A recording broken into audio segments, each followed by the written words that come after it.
Assalamualaikum warahmatullahi wabarakatuh.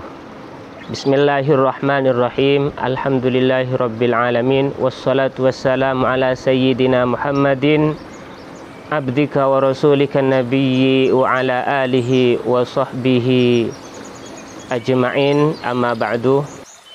Pertama, bersyukur kepada Allah Subhanahu wa taala atas segala rahmat, nikmat dan taufik serta hidayahnya. Kedua, salawat serta salam semoga tercurahkan kepada baginda Nabi Muhammad sallallahu alaihi wasallam. Sore ini insyaallah kita akan membahas tentang sunnah-sunnah puasa. Sunnah-sunnah puasa ini yang dikutip dari kitab Taqriratus Sadidah fil Masailil Mufidah, yang insyaallah sunnah-sunnah puasa di sini ada banyak. Pertama yaitu mengsegerakan berbuka puasa apabila sudah yakin terbenam matahari. Apabila tidak yakin dengan terbenamnya matahari, maka wajib diakhirkan berbuka puasa sebagai langkah kehati-hatian. Sunnah yang kedua yaitu sahur, makan sahur meskipun dengan seteguk air. Hikmah makan sahur ini agar lebih kuat berpuasa di siang harinya. Kemudian makan sahur ini adalah menyalahi dari tradisi-tradisi ahli kitab. Makan sahur sama halnya seperti berbuka puasa, yakni dengan mendahulukan makan kurma matang, kemudian kurma sebelum matang atau kurma kering, kemudian diikuti sebagaimana halnya berbuka. Nah, di situ sunnahnya makan sahur. Kemudian yang ketiga, sunnah puasa yang ketiga adalah mengakhirkan waktu sahur yang sekiranya tidak terlalu melampaui akhir waktu sahur. Dan sunnah menahan diri atau imsak menahan diri dari makan dan minum sebelum fajar kira-kira 50 ayat Al-Quran atau sekitar 15 menit. Kemudian yang keempat dari sunnah puasa adalah berbuka mendahulukan makan kurma matang. Bila tidak ada kurma matang, maka dengan kurma yang belum matang. Bila tidak ada kurma belum matang, maka dengan kurma kering. Bila tidak ada kurma kering, maka dengan berbuka minum air zam-zam. Bila tidak ada air zam-zam, maka berbuka dengan air biasa.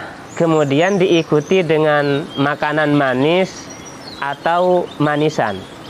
Perbedaan makanan manis dengan manisan di sini, kalau makanan manis itu seperti madu, buah anggur, dan seterusnya. Kalau manisan yang memang itu cara masaknya disentuh dengan api. Kalau makanan manis itu tidak disentuh api, memang murni, natural. Kemudian sunnah puasa berikutnya adalah berdoa sebelum buka puasa. Berdoa sebelum berbuka puasa ini ada dua versi.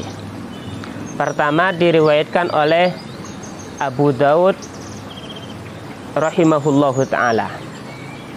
Doanya adalah Allahumma laka sumtu wa bika amantu wa ala rizkika aftartu dhahaba dhama'u wa batallatil uruku wa sabatal ajru insyaallah. Ini versi yang dari Sunan Abi Daud.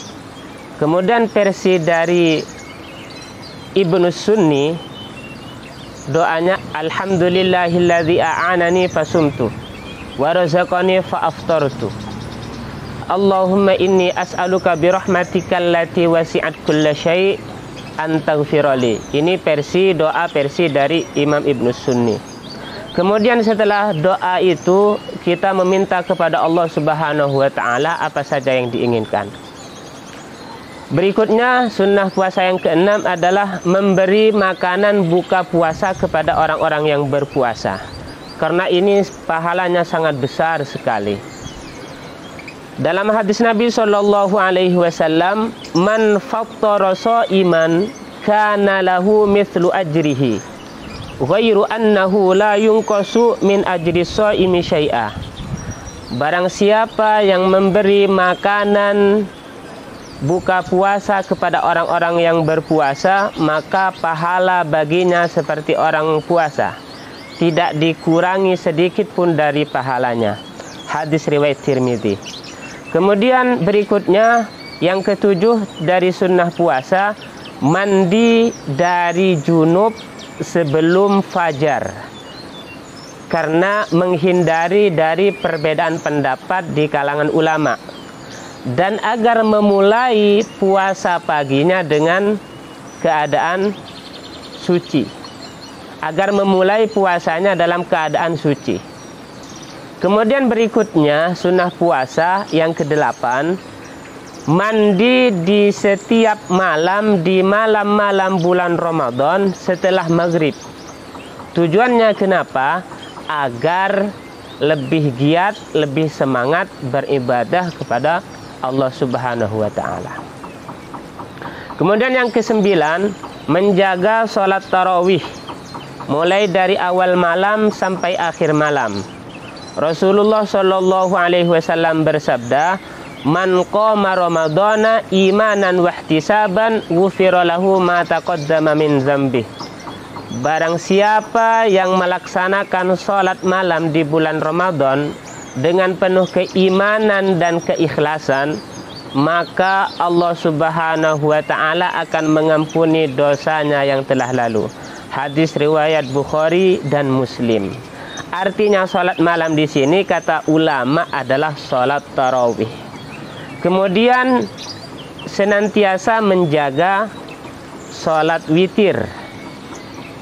Sunnah berikutnya menjaga sholat witir, karena sholat witir ini pada bulan Ramadan mempunyai 3 ciri khas yang berbeda.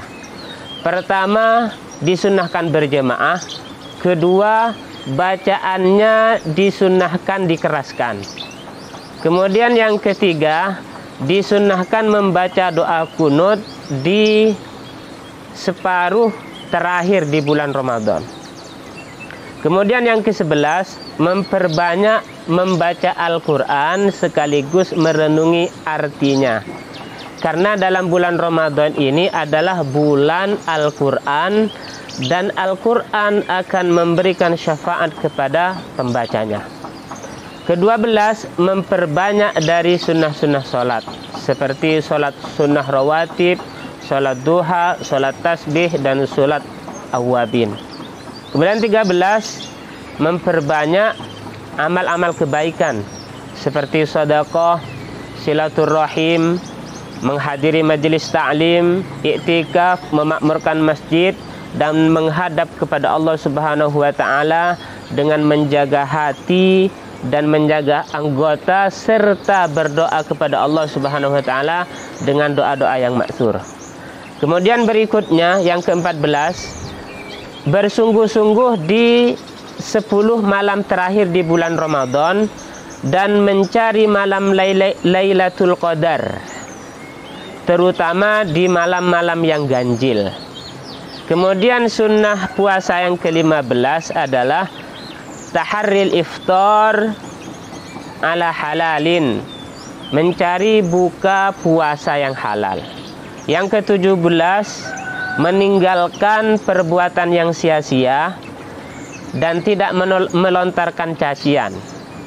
Apabila ada seseorang melontarkan cacian kepada Anda, maka katakanlah dalam hati bahwa sesungguhnya aku berpuasa.